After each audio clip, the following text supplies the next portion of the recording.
Continue. So first of all a very good morning to all of you. विद्यार्थी मित्रांनो, आजचा जो आपला टॉपिक आहे इकडे केअरफुली लक्ष द्या.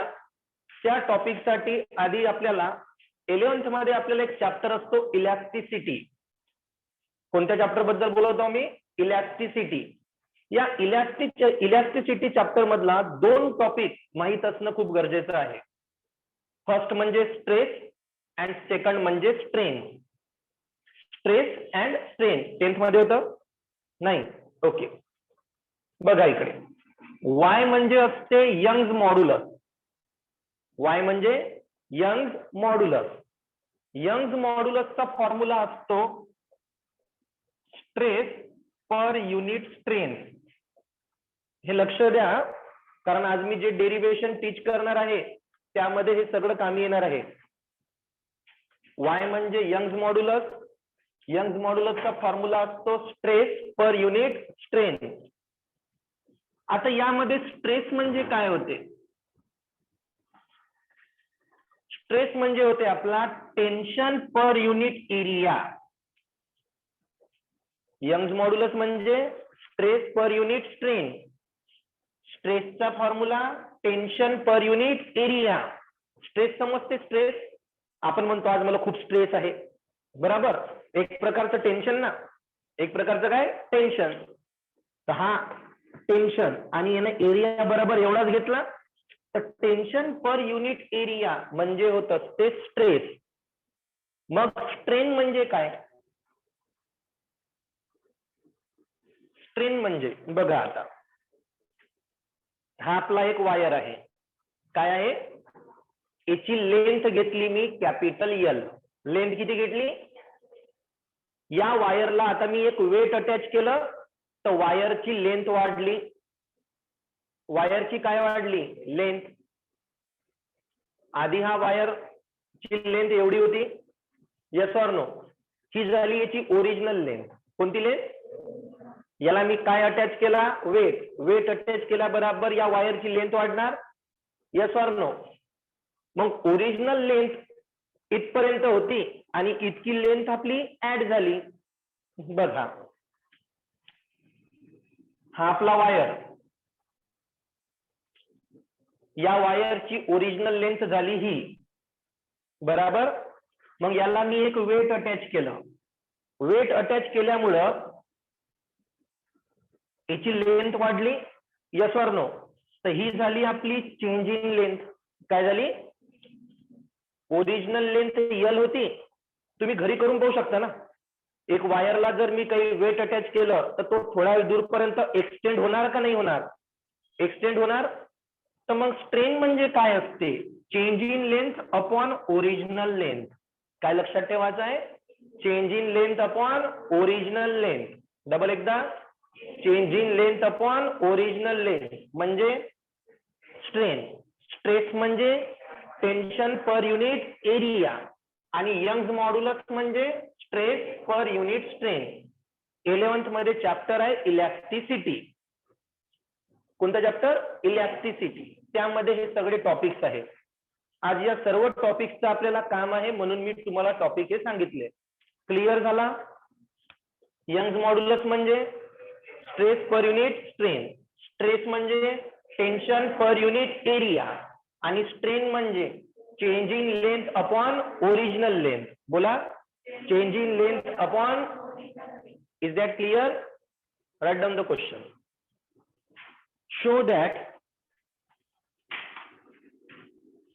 show that for fundamental frequency of vibrating string, show that for fundamental frequency of vibrating string,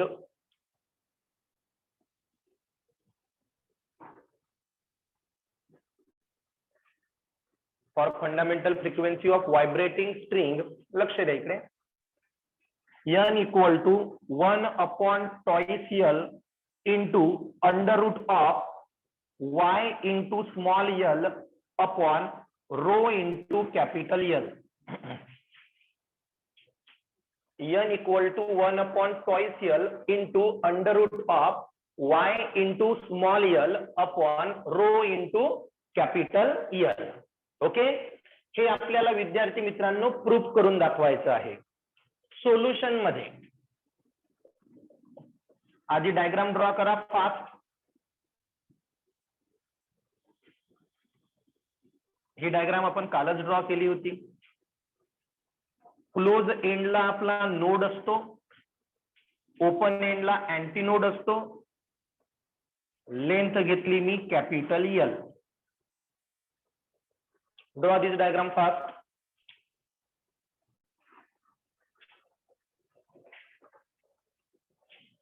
एकदम सिंपल आहे. इलेक्ट्रिसिटी चॅप्टरचा जो मी तुम्हाला कन्सेप्ट सांगितला ना, स्ट्रेस अपॉन स्ट्रेन म्हणजे यंग्स मॉड्युलस, स्ट्रेस म्हणजे tension per unit area, strain म्हणजे change in length upon original length. या सर्व टॉपिकचं आता या डेरिवेशन मध्ये आपल्याला काम पडणार आहे. ओके, स्टार्ट करू आपण आता. डायग्राम ड्रॉ झाली, लिहा. Let capital L equal to length of string.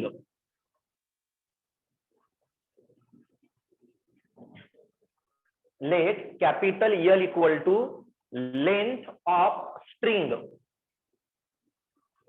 त्यानंतर capital T equal to tension in the string.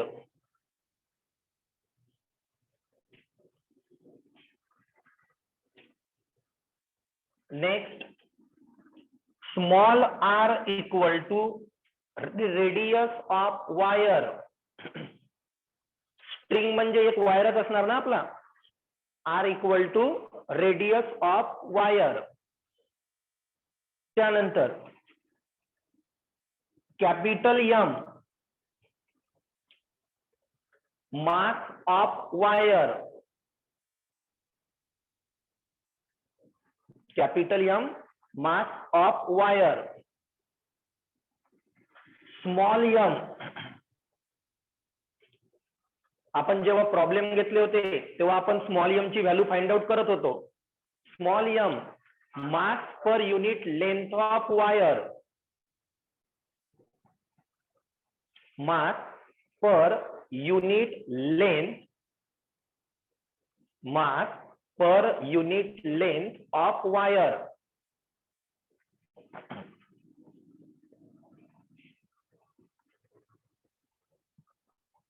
Capital A, area of wire.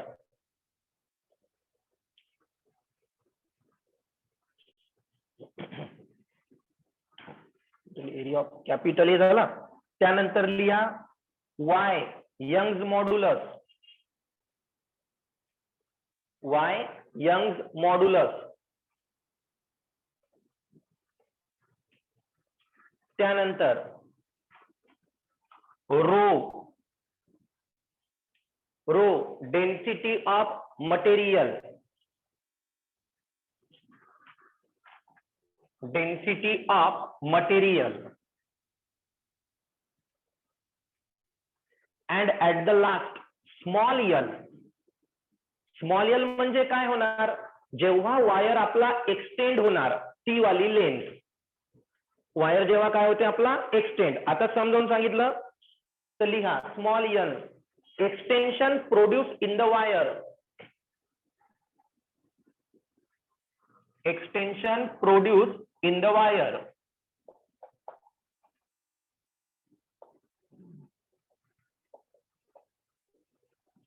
Extension produce in the wire.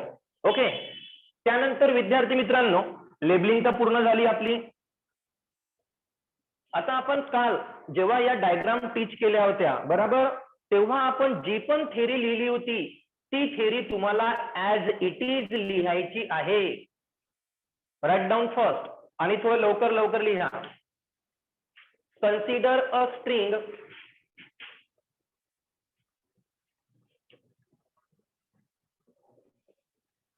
having length capital L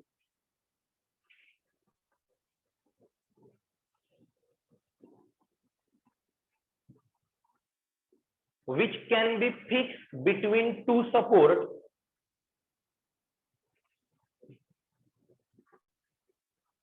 which can be fixed between two support.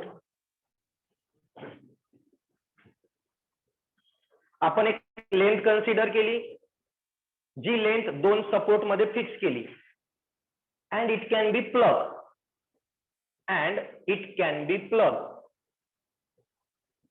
काल सुद्धा आपण हाच पहिला point लिहिला होता.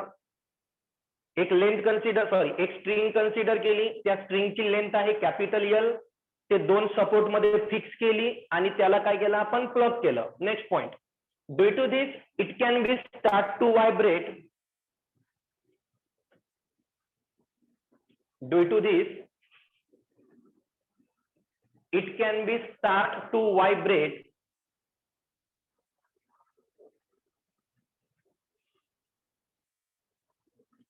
and interference is produced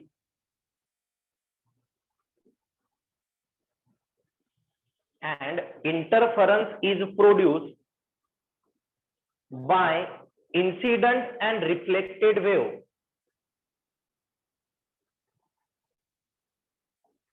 Due to this, it can be start to vibrate and interference is produced by incident and reflected wave. Thus, a stationary wave is formed. Same आहे जे आपण काल लिहिलं होतं. Yes or no? तुम्ही जर कालचंच page पलटून बघणार तर हे सेम पॉइंट आपण काल नोट केले होते. Thus, a stationary wave is formed. आता विद्यार्थी मित्रांनो, स्टेशनरी वेव्ह फॉर्म झाल्यावर काय होणार? Therefore, node is formed at the close end and antinode is formed at the open end. लिहा point. Next point. Therefore,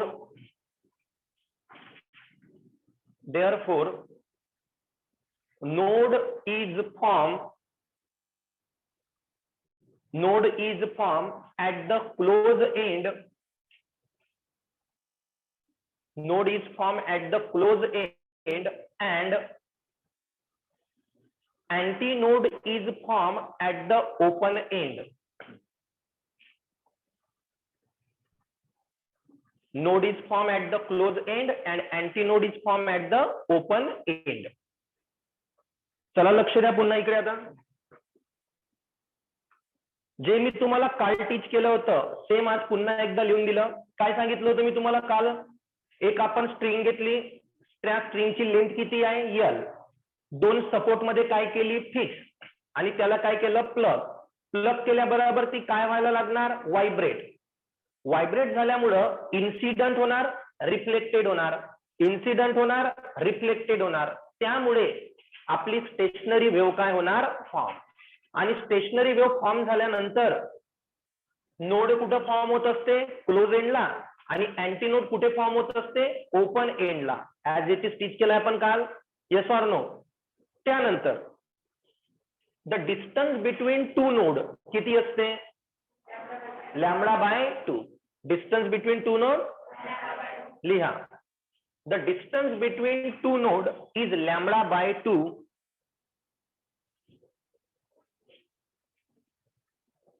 The distance between two node is λ/2.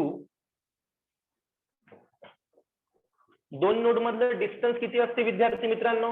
λ/2 असते. बरोबर. आता इकडे लक्ष द्या. दोन नोड मधलं डिस्टन्स किती असते? λ/2.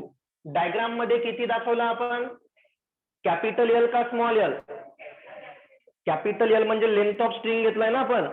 दोन नोड मधलं डिस्टन्स आपण किती दाखवलं? Capital L. असते किती? λ/2. म्हणजेच मी लिहू शकतो therefore L equal to λ/2. So λ equal to twice L. समजत आहे? We know that V equal to काय असतो? N into λ आहे आपला formula. So therefore N equal to V upon λ. But V equal to काय असतो? √T upon M.